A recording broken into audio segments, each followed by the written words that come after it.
बिस्मिल्लाहिर्रहमानिर्रहीम। अस्सलाम वालेकुम मेंबर्स व्यूअर्स, होप सब खैर खैरियत से होंगे। आज का दिन जी बहुत बुरा स्टॉक मार्केट के लिए क्रैश सिचुएशन थी। और अनफॉर्चुनेटली जो न्यूज़ आई जो कि पहले से ही मार्केट जो प्रीवियस या रीसेंट न्यूज़ के ऊपर जो सा वो प्रेशर में थी, मज़ीद जो न्यूज़ आई वो बिल्कुल ही डिज़ास्टर्स किस्म की थी, जिन्होंने मज़ीद जो है वो अनसर्टनटी क्रिएट कर दी हमारी इकनॉमिक सिचुएशन के ऊपर। और फ्यूचर में हमारा जो है वो इंटरेस्ट रेट किस तरफ जाएगा, आईएमएफ किस तरफ जाएगा, तो ये तमाम चीज़ें जो सी हैं इन्होंने बहुत ज़्यादा प्रेशर डाला, एक पैनिक सिचुएशन आ गई। वो न्यूज़ को थोड़ा सा डिस्कस कर लेते हैं। इम्पॉर्टेंट पॉइंट ये है, but at the same time देखें, पिछले तकरीबन जब से मार्केट में वोलेटिलिटी चल रही है काफ़ी अरसे से, दो तीन स्ट्रेटजीज़ को हम साथ साथ ज़रूर डिस्कस करते रहते हैं। और मैं कुछ थंब रूल साथ बताता रहूँ, मैं भी बताता रहता हूँ, आप भी इन चीज़ों को समझते होंगे। और भी बहुत से जो दोस्त हैं या जो सीनियर इन्वेस्टर हैं वो आपको ज़रूर बताते होंगे, वो है स्टॉप लॉस।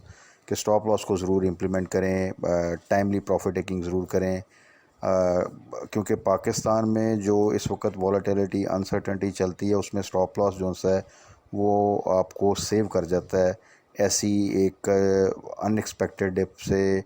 जबकि कोई न्यूज़ आती है और मार्केट एकदम उसका जो इफ़ेक्ट लेके क्रैश करती है तो फिर मौका नहीं मिलता कि आप उसमें से जो है इमीडिएटली कोई डिसीजन ले पाएँ। तो स्टॉप लॉस हो तो ऑटोमेटिकली हिट होता है और उसके बाद आपके पास एक कैश जो है वो आ जाता है, जिसको आप फर्दर पे यूटिलाइज़ कर सकते हैं फॉर एवरेज या बाय बैक। और ऐसा हमने प्रीवियसली बहुत से स्टॉक्स में किया भी। बट ये तमाम अपॉर्चुनिटीज़ जो सी हैं, जो कि मार्केट डिप की वजह से बहुत से अच्छे स्टॉक्स आपको बड़ी चीप प्राइसेस पे मिलते हैं, ये तमाम अपॉर्चुनिटीज़ सिर्फ वही लोग जो है अवेल कर सकते हैं जो कि या तो टाइमली प्रॉफिट टेकिंग करके कैश को सिक्योर करें, थोड़ा सा कैश इन हैंड रखें, या फिर ये है कि स्टॉप लॉस को इम्प्लीमेंट करें ताकि वो स्टॉप लॉस हिट होने के बाद उनका कैश उनके पास आ जाए जिसको वो फर्दर यूटिलाइज़ कर सके। अगर वो फुल कैश के साथ खेलते हैं या लेवरेज पे लेकर जो है आइटम और उसके ऊपर स्टॉप लॉस भी इम्प्लीमेंट नहीं करते या टाइमली प्रॉफिट टेकिंग नहीं करते, तो देन फिर ये सिचुएशन जो सी है इस तरह की वो बहुत ही वर्स्ट हो जाती है उनके लिए। और फिर उनके पास लेवरेज वालों के पास तो कोई चारा नहीं होता, या तो वो मज़ीद कैश इंजेक्ट करें और या फिर ये है कि वो लॉस में जो है वो सेल करें। हाँ, जिनके पास अपने अमाउंट की होल्डिंग है तो उनको फिर थोड़ा सा स्ट्रॉन्ग फुटिंग के साथ, पेशेंस के साथ अपनी जो चीज़ें बाई की, अगर उस पर ट्रस्ट है, उनके फंडामेंटल्स ठीक हैं, तो फिर आप उसको थोड़ा सा फिर होल्ड करना चाहिए। अगर आपने टाइमली प्रॉफिट टेकिंग नहीं की तो फिर जो है पैनिक में लॉस में सेलिंग भी नहीं करनी चाहिए।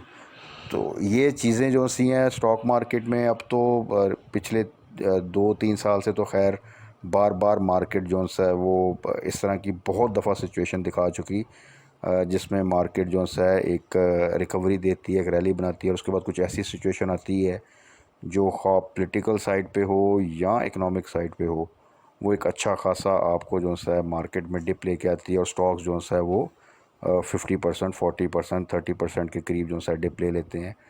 और उसके बाद फिर आपने ये भी देखा होगा कि वो उनमें फिर अगर उतनी ही रिकवरी ना आए अगर मार्केट में, तो लेकिन एटलीस्ट 20-30% की रिकवरी मार्केट दोबारा दिखाती है, जो कि रिसेंटली भी हुआ। उससे पहले जब थोड़ी सी बेहतर सूरत हाल हुई थी हमारे जो सा था इकॉनमी की, उसके अलावा ट्रेड डेफिसिट कम हो गया, काफ़ी चीज़ें और थोड़ी बेहतर हुई थी, तो फिर एक टाइम ऐसा भी आया था कि जब हम कोविड में मार्केट जो सी है वो बिलो 30,000 चली गई, उसके बाद पूरा ऑल टुगेदर उसने इंडेक्स रिकवर करके दोबारा 42,000 पे आया। यानी उसने तकरीबन आप कह लें कि मोर देन 20,000 पॉइंट्स का जो है वो रिकवरी दी।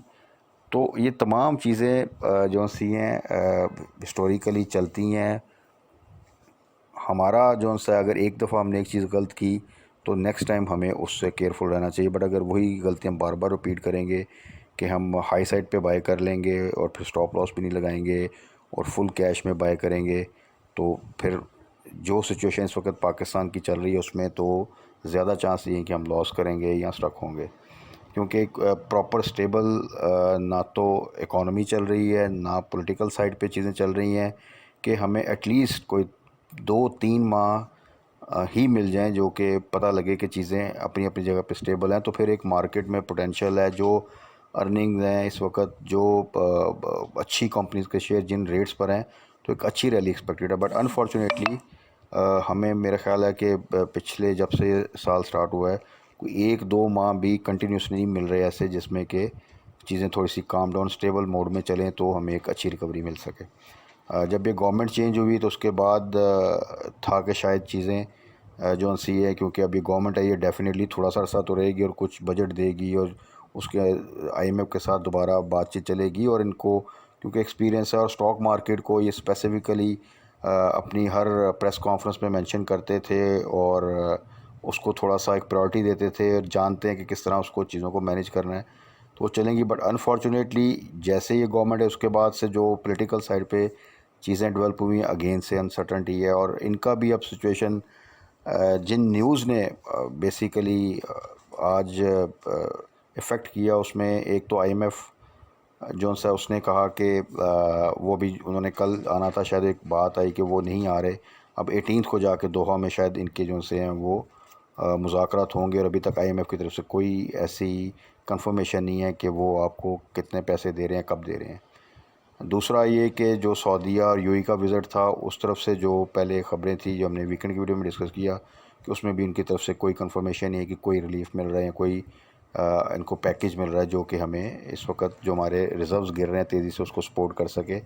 वो भी एक चीज़ ख़त्म होगी। तीसरा, नेशनल सेविंग सर्टिफिकेट्स पर मज़ीद जो सा इंटरेस्ट रेट इंक्रीज़ कर दिया गया, तो वो एक बड़ा नेगेटिव इफ़ेक्ट आता है। और ये फर्दर इस चीज़ को कंफर्म करता है कि आगे आने वाले दिनों में आपका जो स्टेट बैंक मॉनेटरी पॉलिसी है उसमें इंटरेस्ट रेट के चांसेस बहुत ज़्यादा हैं कि वो इंक्रीज़ हो। उसके अलावा पेट्रोल प्राइसेस का ये भी अब अंदाज़ा हो रहा है कि वो अब जितना इन्होंने रोकना था रोक लिया, अब उसका भी बैड इम्पैक्ट पड़ा। एक बर्डन तो आया हमारे फाइनेंशियल सिस्टम पे, इकॉनमी पे, बट अब मेरा ख्याल है ये उसको रोक भी नहीं सकते। और एक अच्छा खासा जो सा है वो एक जंप आप पेट्रोल प्राइसेस में और उनमें देख सकते हैं आने वाले दिनों में। तो उसके बाद इन्फ्लेशन की क्या सूरत हाल होगी, वो भी थोड़ी सी फिर चीज़ों को कोई पॉजिटिव साइड पे जो सा है वो नहीं लेके जाएगी। तो ये तमाम चीज़ें जो सी ऑल टुगेदर इस वक्त मार्केट में अच्छा खासा इम्पेक्ट नेगेटिव साइड पे जो सा है वो आया हुआ है। और जो आज की क्लोजिंग आई है उसमें अब देखें ना, आईएमएफ के ऊपर अभी कोई कंफर्मेशन ऐसी आई है कि इमीडिएटली कि वो एक र्यूमर थी और नहीं जी वो इनके जो सी हैं डिस्कशन स्टार्ट हो रही हैं, तो अभी वो कोई नहीं है। नेशनल सेविंग पे तो इंटरेस्ट रेट इंक्रीज़ हो गया, रेट्स जो से इंक्रीज़ हो गए। उसके बाद यूएई वगैरह वाली साइड पे भी कोई कंफर्मेशन नहीं, कोई ऐसा बेल आउट पैकेज कुछ भी नहीं है। तो अब देखें, अब जब तक के इकोनॉमिक साइड पे या तो इकोनॉमिक टीम जो सी है गवर्नमेंट की, वो आके कोई अपना प्लान बताए कि जो प्रेजेंट सिनेरियो है उसमें हमारा ये स्ट्रेटजी है, कोई इतनी वरी की बात नहीं, हमारे पास ये प्लान ए है, प्लान बी है, और कोई चीज़ें हम जो सी हैं इन लाइन है, तमाम चीज़ों के साथ इंटैक्ट हैं, चीज़ें बेहतर हो जाएंगी, तब तक आप मार्केट में प्रेशर ही देखेंगे। उसके अलावा पॉलिटिकल साइड पे तो आपको पता है कि उस तरफ से भी कोई ऐसी चीज़ नज़र नहीं आती कि किसी तरह से कि वो कोई ऐसी सेटलमेंट या कोई चीज़ काम डाउन हो जाए या स्टेबल हो जाए कि हमें वहाँ से थोड़ा सा हो कि नहीं यार, इस तरफ से कोई किसी किस्म का प्रेशर या अनसर्टनटी नहीं है। तो ये तमाम चीज़ें अब देखें जो बट इसमें नॉर्मली होता ही है जब इस तरह की न्यूज़ आती है और एक मेजर डिप आता है, तो थोड़ा सा कुछ पॉजिटिव साइन आए या पॉजिटिव न्यूज़ आए या कुछ क्लैरिफिकेशन आए गवर्नमेंट की तरफ से, तो एक क्विक रिकवरी जो सी है या बाउंस बैक जो सा है ना वो ज़रूर आता है। क्योंकि जब मार्केट 400-400 पॉइंट या 500-500 पॉइंट करके गिरती है तो वो इतना इम्पैक्ट नहीं रखता, बट जब एक दिन में मार्केट 1400-1500 पॉइंट गिरती है तो वो डेफिनेटली वो एक फिर आप न्यूज़ चैनल पे देख लें, आप अपोजिशन को देख लें, आप गवर्नमेंट साइड पे तमाम लोगों को वो एक दफ़ा जो है ना वो ये न्यूज़ पहुंचती भी है और हिलाती भी है, और उसमें फिर डेफिनेटली कुछ ना कुछ उनको जो है ना वो एक्शन लेना पड़ता है। तो let's hope for the best. अब इसमें देखें जो जहाँ तक स्टॉक की बात है, तो बहुत से स्टॉक्स जो कि सिर्फ इस प्रेशर की वजह से डाउन साइड पे आए हुए हैं, वो बहुत बड़ी अपॉर्चुनिटी है जिसमें बड़े अच्छे डिविडेंड पेइंग स्टॉक्स हैं, बड़े अच्छे जो से पे आउट वाले स्टॉक्स हैं, एग्रो फर्टिलाइज़र है, उसमें एग्रो पॉलीमर है, उसमें ये OGDC वगैरह भी आप देखें कि 80 ब्रेक कर दिया उसने। TGL है, तारे ग्लास है, सिस्टम है, अगर आप देखें तो और बहुत से स्टॉक्स होंगे जो कि स्पेसिफ़िकली इस प्रेशर की वजह से डाउन साइड पे आए हैं। तो वो एक किस्म का चांस है दोबारा से अच्छे रेट पे बाय करने के। बहुत से लोगों से कुछ चीज़ें मिस हो गई, जैसा system is a very good company. इस तरह इंडस डाइंग को अगर आप देख लें तो उसके जो रिज़ल्ट्स हैं और जो आ रहे हैं, जो इसकी EPS इंक्रीज़ कर रही है, तो उसके बावजूद जो उसकी इस वक्त प्राइस है, तो ये तमाम स्टॉक्स जो से हैं इस वक्त इस मार्केट प्रेशर की वजह से उन रेट्स पर अवेलेबल हैं जो कि इंतहाई अट्रैक्टिव रेट्स हैं और अपॉर्चुनिटी है। But at the same time थोड़ा सा वेट करना जो है ना वो बेहतर है कि मार्केट थोड़ा सा कोई ऐसी न्यूज़ एटलीस्ट जो सी हैं या कुछ क्लैरिफिकेशन आए जो कि एटलीस्ट ये कॉन्फिडेंस दे कि आने वाले दिनों में चीज़ें बेहतर हो जाएंगी। तो फिर तो इसमें आप अपने जो सा कैश इंजेक्ट भी करें और चीज़ों को ग्रैब भी करें तो बहुत बेहतर जो सी है वो सिचुएशन हो सकती है। जो लोग अब स्टक हो गए हैं, जिन्होंने स्टॉप लॉस नहीं टाइमली इम्प्लीमेंट किया था और चीज़ें होल्ड की थी, उनके लिए यही है कि चीज़ों को होल्ड करें। पैनिक में सेलिंग की ज़रूरत नहीं है और वेट करें कि जब ये रेट्स बिल्कुल बॉटम आउट हों और जब मार्केट बाउंस बैक करने लगे तो वहाँ से फिर चीज़ों को एवरेज करें। और इस दफ़ा एटलीस्ट जो गलती अगर पहले की टाइमली प्रॉफिट टेकिंग नहीं की या स्टॉप लॉस नहीं लगाया, तो अब नेक्स्ट टाइम जो सा है वो इस स्ट्रेटजी को ज़रूर जो सा है वो फॉलो कीजिएगा, तो इंशाल्लाह ताला चीज़ें ठीक हो जाएंगी।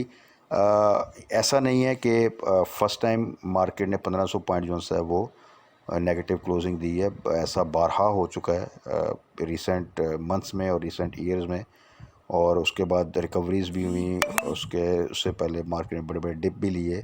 सो ये एक रिपीटेड चीज़ में जब हो तो उसमें पैनिक लेने की ज़रूरत नहीं है। बस दुआ ये होनी चाहिए कि अल्लाह ताला हमारे जो से गवर्नमेंट है इनको थोड़ा सा ऐसा कुछ विजन दे दें कि ये कुछ चीज़ों को टाइमली कंट्रोल कर सकें और अल्लाह ताला पाकिस्तान को उस तरफ ले जाने से बचाए जो कि कुछ आर्टिकल्स भी आपको पता स्टार्ट हो जाते हैं अभी रिसेंटली, क्योंकि हमारे करीब ही श्रीलंका जो सा वो डिफ़ॉल्ट कर गया है। तो फिर थोड़ा सा जब इस तरह की इकोनॉमिक सिचुएशन बैड होती है तो बहुत सी बातें स्टार्ट हो जाती हैं कि खुदा न खास्ता पाकिस्तान भी डिफ़ॉल्ट की तरफ जा रहा है। तो वो चीज़ें फिर आप समझ लें कि जलती पे तेल का काम करती हैं और जो पैनिक है उसको वो फर्दर जो सा वो मल्टीप्लाई कर देती हैं। सो इंशाल्लाह ताला होप फॉर द बेस्ट। कल भी मार्केट प्रेशर में डेफिनेटली रहेगी, एक बाउंस बैक, एक रिकवरी क्विक आ सकती है अगर गवर्नमेंट की तरफ से कोई क्लैरिफिकेशन या कोई ऐसी न्यूज़ आए जो कि थोड़ा सा इन चीज़ों को रिलीव करें या फ्यूचर की कोई डायरेक्शन हमें थोड़ी सी तसल्ली हो उसमें कि यार नहीं हमारे पास ये पॉलिसी है और इसके तहत हम इन चीज़ों को इस तरह मैनेज करेंगे। तो तब तक अब अपनी चीज़ों को थोड़ा सा होल्ड करें। पैनिक में सेलिंग की ज़रूरत नहीं है अगर आपने टाइमली प्रॉफिट टेकिंग नहीं की थी या स्टॉप लॉस नहीं लगाया था। अब आपके पास जो स्ट्रेटजी आपको सेव करेगी वो एवरेज की होगी, तो उसकी तरफ फोकस करें कि जब फर्दर ये चीज़ें नीचे आती हैं तो हम डिस्कस कर लेंगे कि कहाँ पे चीज़ों को एवरेज करें। तो वो फिर आपकी एक तो एवरेज बेहतर होगी, जब रिकवरी आएगी तो वहाँ से आप एटलीस्ट उस क्वांटिटी का तो एक प्रॉफिट गेन कर सकते हैं और बुक भी कर सकते हैं। तो बाकी कल देखते हैं कि मार्केट में कोई न्यूज़ ड्यूरिंग ट्रेडिंग सेशन कोई गवर्नमेंट की तरफ से या कोई पॉजिटिव न्यूज़ आती है या नहीं आती। तो फिर उसके बाद इंशाल्लाह ताला होपफुली एक आध दिन में चीज़ें ज़रूर बेहतर हो जाएंगी। तो थोड़ा सा वेट, और उसके बाद हम डिस्कस कर लेंगे कि कौन सी चीज़ें किन रेट्स पर एवरेज करना हमारे लिए बेनिफिशियल होगा। तब तक अपना ख्याल रखिएगा, दुआ में याद रखिएगा। Stay blessed. अल्लाह हाफ़िज़।